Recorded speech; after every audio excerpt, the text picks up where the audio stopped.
As the man responsible for the 401k plan at McGee Brothers, a masonry company in Charlotte, North Carolina, Neil Parker didn't like what he was seeing.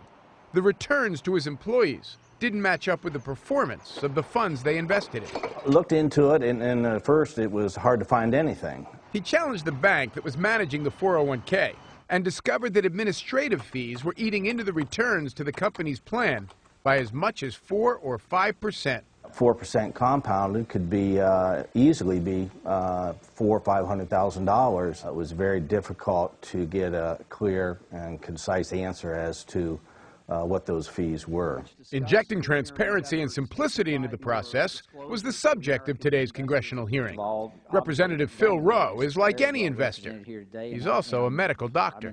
I've got through organic chemistry, and figuring some of these fees out is difficult to do. Nothing's been settled here on Capitol Hill, but with half the workforce in America participating in a 401k or something similar, nearly everyone agrees when it comes to these fees, something's got to change.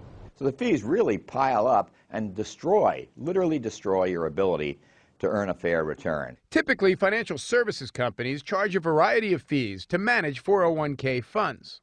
Of course, there is no free lunch, and there's no such thing as a free 401k plan. But by the time the individual investor gets a break out of those fees, there's a lot less detail. If you have a 401k, advisors say you should demand a full accounting from your plan administrator of what you're paying for and what you're getting in return. When Neil Parker didn't get answers he was satisfied with about fees, he transferred his company's 401k from the bank McGee Brothers had done business with for 38 years. You got the full benefit of what you invested in, and the fees were reasonable.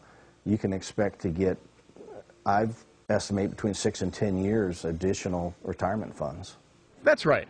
When 5% fees compound over time, it adds up to a lot of money. After what the market's already done to your 401k, why lose even more money? Especially for fees you don't even know you're paying.